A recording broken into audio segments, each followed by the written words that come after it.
Hello everyone. So we are here for part 3 of organic chemistry. So here we're going to talk about how to identify different types of organic compounds by their functional groups.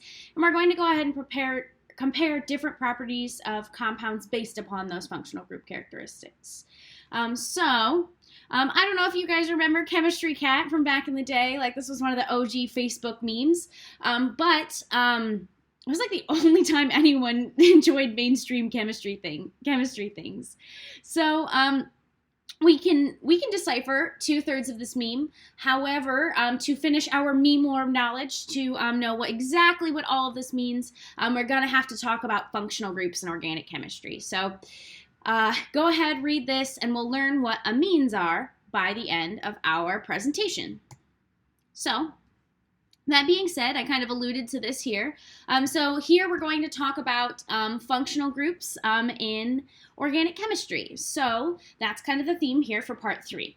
So we've been talking about how to name alkanes, alkenes, and alkynes and aromatics based upon some simple substituents. So like those alkyl groups and those halides that might be attached to our structure. However, the real fun in organic chemistry begins with more complex substituents and their properties. So I'm not going to ask you to name these, but I do want you to be able to identify them from the chart that I give you. So the book does talk about how to name them. Again, we are not going to name these. I just want you to be able to look at a structure and identify the functional group and its name using a chart. So I'll walk you through it. I'll show you how to do that. That's kind of where I'm going with this. So don't get too worked up. The naming is all in part 2 that you'll need. Again, the book goes into a little bit more detail than we will about this. So I just want you to be able to look at the structure and then look at a list of functional groups and see if you can identify the functional group of that structure. So what is a functional group? Well, a functional group is a defined set of atoms that can be substituted onto a hydrocarbon. So like a group of atoms that have specific chemical properties that react in specific ways that are very predictable. And so we call those functional groups. So when talking about functional groups, we really only care most of the time about the functional group itself. It's the most interesting part of the structure, likely. So we often denote the rest of the hydrocarbon chain as an R group, and the R group can represent any hydrocarbon chain. So here, this is kind of trying to denote what a functional group might look like. So you'll have the highlighted part of your structure here on the screen as the functional group. These are OH groups, which are alcohols. And the rest of the hydrocarbon group can be marked with an R, and again, that can be anything. It can be a huge long carbon chain, it could be an aromatic ring, it can be anything you want it to be. However, you will have, it doesn't matter. We're kind of hiding all of that information and like collapsing it in and just calling it R. So down here, I have 2 different examples of alcohols to kind of show you that R group doesn't matter here. So what we're looking for is that OH functional group. So the R group here is a methyl group. The R group here is an isopropyl group. So it's got that isopropyl group here. So it doesn't matter whether it's a 3-carbon chain. It doesn't matter whether it's a 1-carbon chain. It doesn't matter whether it's a 20-carbon chain. Anything can be hidden underneath that R group symbol. So you'll see me use this notation throughout so that I can emphasize what we're actually looking for the functional group. So that being said, for the rest of the slides here, I'm going to walk you through a bunch of different functional groups and kind of what they look like, where you may have experienced them in your everyday life, and how to identify them. I will give you the chart that I will give you on the exam and on your homework to be able to identify those functional groups. I'll kind of walk you through that a little bit.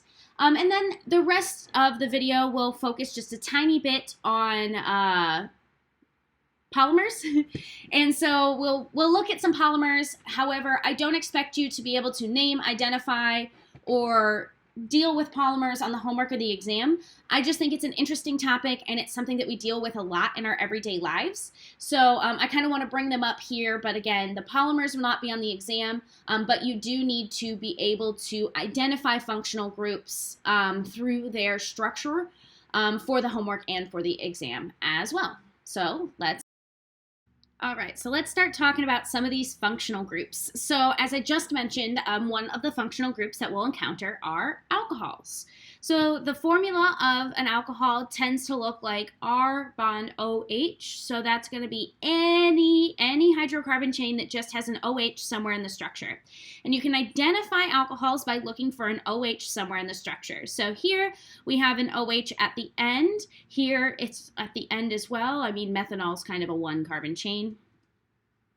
But here we have an OH bonded to a center carbon. So as long as we have just an OH bonded to a carbon, that's going to be an alcohol. So a little bit about alcohols. There's more kinds of alcohol than just the one you can drink, of course. So we can consume ethanol relatively safely, but it's got a chemical formula of CH3CH2OH. So that F right there, ethanol, right? 2 carbons is F. So ethanol is the alcohol that we drink, so no matter what form it comes in, whether it's beer or wine or vodka or whiskey or what have you, right? The alcohol, those actual molecules that are alcohols are always going to be ethanol molecules, and then they're flavored and are combined with other things to make all of these different kinds of drinks. So this is the structure of ethanol. So we've got 2 carbons and an OH bonded to those carbons. Ethanol can also commonly be used as a fuel additive as well. So we see this a lot with Iowa. They have a really high level of corn production. It's very easy to make ethanol from corn. So we see that in Iowa they have like the E85 gas, for example, that has ethanol added to it. This is just that chemical formula of something that you may have experienced. So there's also methanol, which you may have also called wood alcohol. So wood alcohol here, methanol, it's just got 1 carbon, that methyl group, meth, with the OH there at the end. However, the only alcohol we can really safely drink is ethanol. You could go blind by drinking as little as 10 milliliters of methanol, or you could reach like toxicity levels and be seriously sick or die at levels of about 100 milliliters, depending upon your size. So not great for drinking. However, it's often a great solvent in chemistry, so we can dissolve lots of things into methanol, and it can also be used as a fuel additive as well. You may also know isopropyl alcohol. We call that rubbing alcohol. So this has the chemical formula CH3CHOHCH3.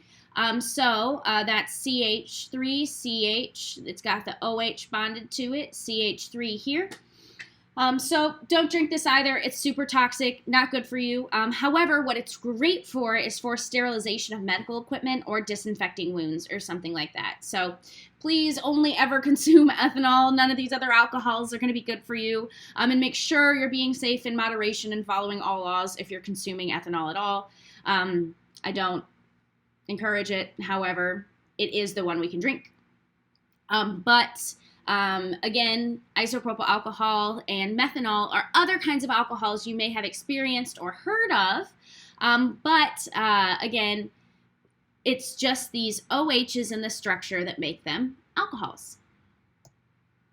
So another kind of functional group you may come across are ethers. So ethers are functional groups that have hydrocarbon chains on either side of an oxygen. So you can identify ethers for looking for an oxygen somewhere in the middle-ish of the structure. So dimethyl ether is the most simple ether. It's CH3OCH3. You can see a picture of it down here. So you can have any carbon chains you want taking the place of those methyl groups. However, what makes it an ether is that oxygen in the center of the structure. However, you may be more familiar with diethyl ether. This is often just called ether in medicine, or was called ether in medicine. So it's got an ethyl group on either side of the ether, diethyl ether. And it was used for a long time as an anesthetic to like knock people out for surgery or other medical procedures. If you've seen the first season of American Horror Story, Murder House, this is what the doctor is like sniffing the entire time and gets addicted to. AKA it's addicting. Better solutions in medicine have been found. We don't use this anymore. You may have seen it on TV, or you may hear people say things like ether. Well, this is what they mean. They mean diethyl ether in the end. So it's a little bit more specific than you may be thinking. It's great in chemistry as a solvent, so I've used this lots and lots in my organic chemistry classes. So you can use it as a solvent because it's a really good solvent because it has a really low boiling point. So it's easy to dissolve something in it for a reaction, to complete the reaction, and then to boil off that diethyl ether so you have just the product you wanted left over. So we can kind of use some of the properties of these structures when we're completing chemical reactions as well. So you're always looking for the O in the center of the structure here. I think diethyl ether looks like a bat. I think it's quite cute. So diethyl ether in our drawing here kind of looks like a bat, but we can identify that these are ethers by that oxygen in the center of the structure. Another functional group you may have heard before are called aldehydes. So I got an awkward place on my slides here. Go download the slides and follow along with the slides too. So aldehydes are functional groups that occur at the end of the structure. So this is going to be a carbon double bonded to an oxygen, single bonded to a hydrogen. So anytime you see this at the end of the structure, you're going to have an aldehyde. So it doesn't matter what else is attached to this carbon. If this is at the end, it's an aldehyde. So you probably have heard of formaldehyde. It's this structure here. It's CH2O. So here we can see that the functional group aldehyde is present, C double bond O, bond hydrogen, and our R group in this case is just a hydrogen. So it's a common preservative with a distinct, very strong smell. For a long time, it was used to preserve different things for dissection. However, we don't use it anymore because it's not awesome to be around all the time for humans. So we don't use that anymore, but you may have heard it talking about in preserving things like cadavers or frogs or anything like that for dissection. So that used to be what was used. Again, we don't use it quite so much anymore. But it's a disinfectant that kills bacteria. So it's present in wood smoke. So that's why smoking foods can help preserve them because that formaldehyde kills the bacteria because it's present in the wood smoke. You probably like the aromatic aldehydes better though. So aromatic aldehydes have an aldehyde group somewhere substituted on the benzene ring or on a substituent group of the benzene ring. Down here we have cinnamaldehyde, we have benzaldehyde, and we have vanillin. These are what gives cinnamon. Cinnamon is scented by cinnamaldehyde. Benzaldehyde gives almonds their smell, and vanillin gives vanilla its smell. So here you can see the aldehyde group on this ring. You can see it here on the benzaldehyde ring as well. And here it's on the substituent group in the cinnamaldehyde. So anytime you see that C double bond O bond H, C double bond O bond H, C double bond O bond H, that's an aldehyde. All right, so if you're into health and fitness, this may be a functional group that you have heard of before. They are called ketones. So ketones are functional groups that have an R group, a carbon somewhere in the middle, double bonded to an oxygen, and another R group on the other side of that. So don't get that confused with the formaldehydes here. The formaldehydes don't have a second R group. They only have a hydrogen. The ketones have different functional groups on either side of that carbon double bond oxygen, okay? Don't also get it confused with the ethers as well, where you have an oxygen in the center of the structure. Here, it's an oxygen double bonded to a carbon, not actually kind of in the structure, more kind of hanging off the structure, you might think of it. One familiar ketone you may have heard of before is acetone. So acetone is nail polish remover. It's a ketone. So it has the chemical formula CH3COCH3, and that represents the fact that it's a methyl group, this carbon bond oxygen, and another methyl group on the other side. So that is acetone. I always think of the smell of a nail salon when I think of ketones because of acetone. It also reminds me of the Lizzie McGuire movie when she first gets her hair and nails done, and Lizzie gets her hair and nails done, and Kate walks in and is like, I smell acetone the second I walked in this lobby. It's because she knew she went to a nail salon. She knew what was going on. So, side note. But yeah, so acetone is a ketone. I actually have a favorite ketone. That's carvone. So ketones create quite wonderful smells and flavors. So cloves are scented by 2-heptanone. So this is 2-heptanone here. You can see that C double bond O in this structure. So this is what makes cloves scented the way that they are. Spearmint, carvone, my favorite ketone. So this is my favorite ketone here. You can see that C double bond oxygen in the aromatic ring itself. And I love spearmint. I'm always chewing some sort of spearminty gum, let me tell you. That is carvone. And then raspberries are ionone. So this would be here. This C double bond O makes it a ketone. And so when I said health and fitness earlier, I showed this to my dad, and he was like, oh, of course, ketones are raspberry ketones. So this is how you know actually what you're consuming there is a ketone is in that structure, and it is the molecule that scents raspberries. So raspberry ketones.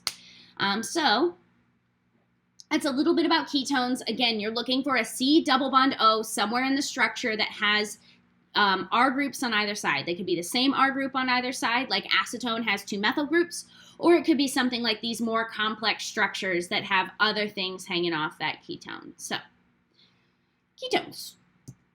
All right, so now we have carboxylic acids to talk about. I'm going to have to move myself around in the slide just a little bit here.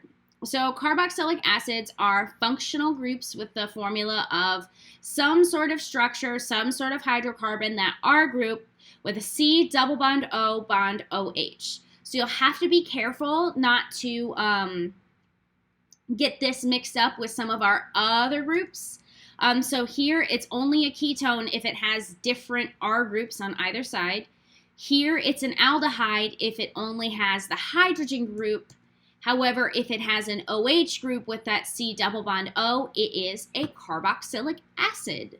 So that being said, we all have experienced a certain carboxylic acid this semester. That's acetic acid. So that's, of course, the acid in vinegar. So that's what we were determining the concentration of when we were doing our titrations.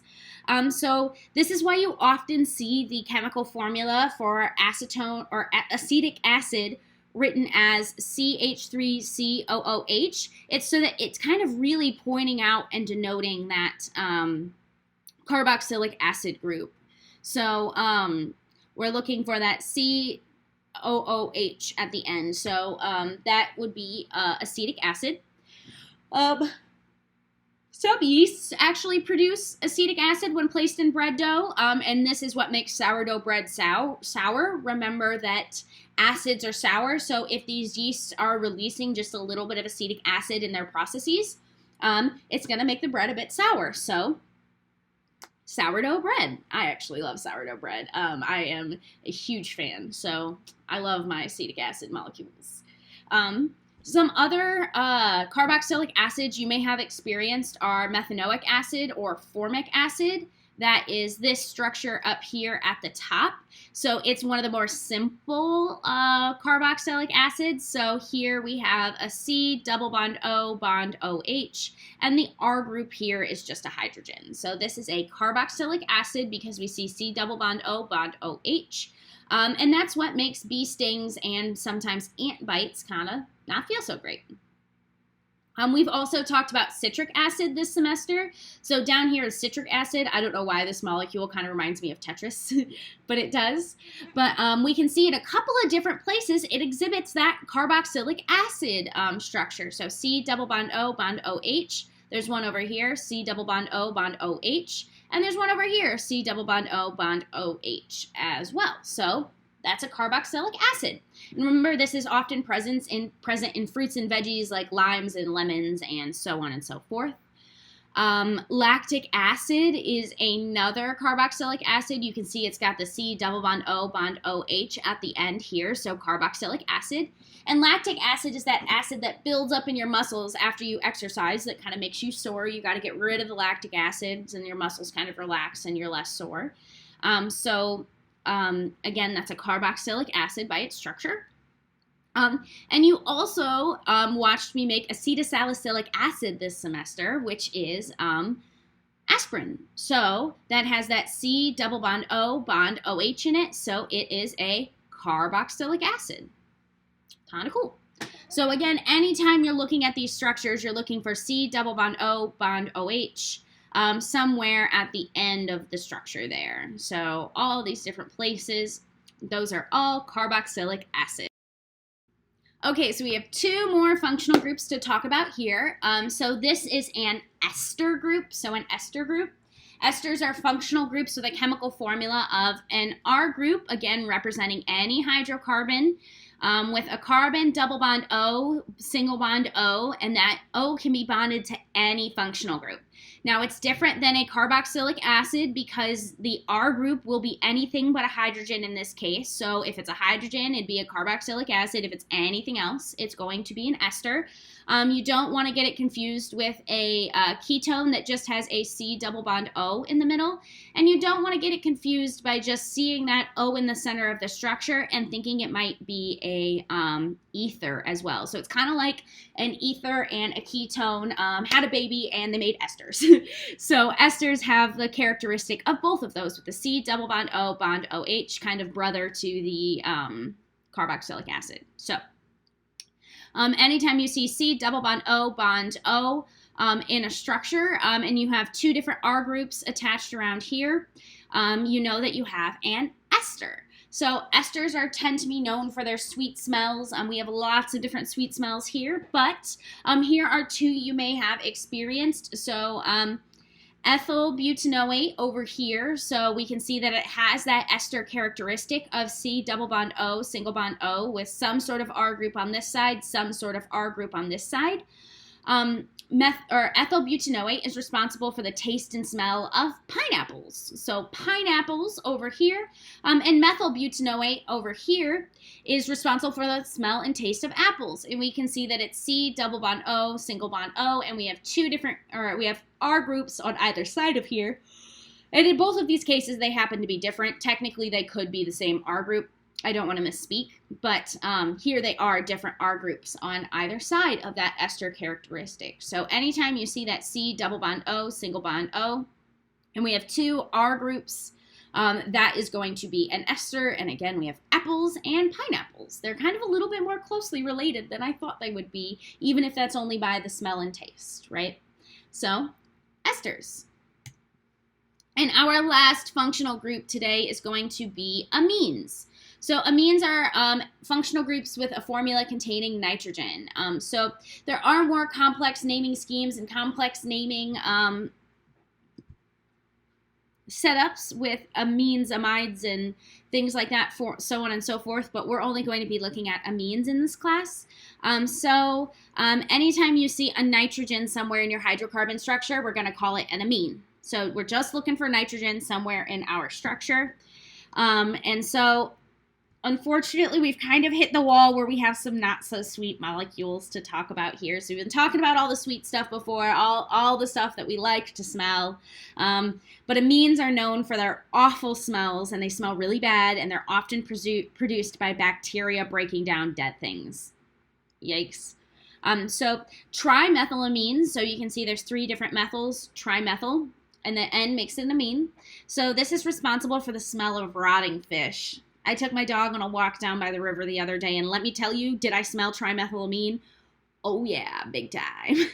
I had to chase her away from some dead fish. So trimethylamine, you may have smelled that down by the river, for example. Cadaverine and putrescine over here.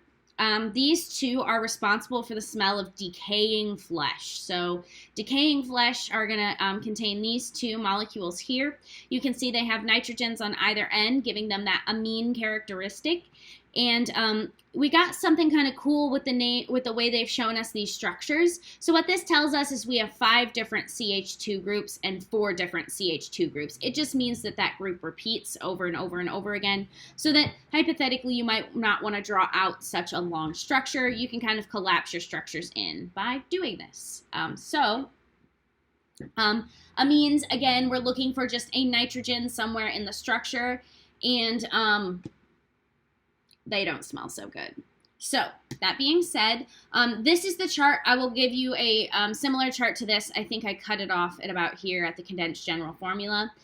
So you should be able to look at this structure or look at this chart, find something maybe that has an OH or an O or any of these different structures like this, to be able to go back and name these different things. So if you see that OH, you have an alcohol, so on and so forth. So what I kind of expect from the functional groups is for you to be able to look at the structure, identify the functional group, and then go back and find the name. So you're just looking for these groups in different structures. Okay, so again, functional groups and being able to look for those functional groups and classify your functional groups is what's going to be on the exam. However, as I alluded to, I kind of want to make a quick note about polymers here. So polymers are long chains of hydrocarbon with repeating sections over and over and over again. They make up lots of natural structures like starches and proteins and DNA, for example.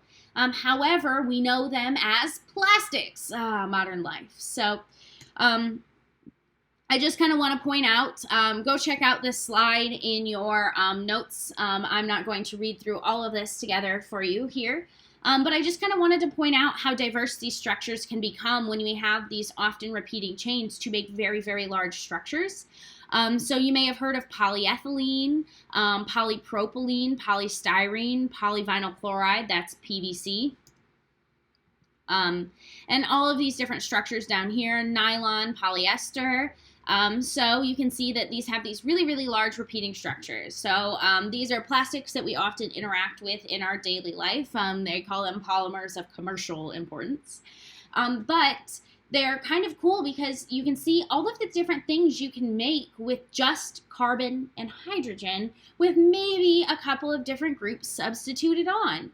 And so this just kind of goes to show that diversity of what carbon and hydrogen can do and why carbon has the potential to be that molecule of life is because it participates in so many different kinds of bonding and can be in so many different types and kinds of structures. I just want to show you here that flexibility of these. Remember when I said before in part 1 that carbon can form more structures itself than can be formed by all the other elements on the periodic table, and this is one of the reasons why is we can have these really, really long repeating chains. This also comes up a lot in plastic recycling as well, so you may not know some of these longer names, but you may have heard of like PET, HDPE, PVC, LDPE when you're going to recycle. So we keep them separate because they do have all of these, we do have all of these different chemical formulas here, and so they're all very different, are used for very different purposes based upon their properties. And that's why we have to separate them out when we recycle them, because they're all very different from each other. When you're recycling, you can think that some of these letters stand for really, really, really long structures and stuff like that. So just a little bit about polymers. I'm just trying to show you another way that carbon forms these insane structures along the way. So that's a little bit about functional groups and how we interact with them in our daily lives, as well as just a little bit about polymers and plastics.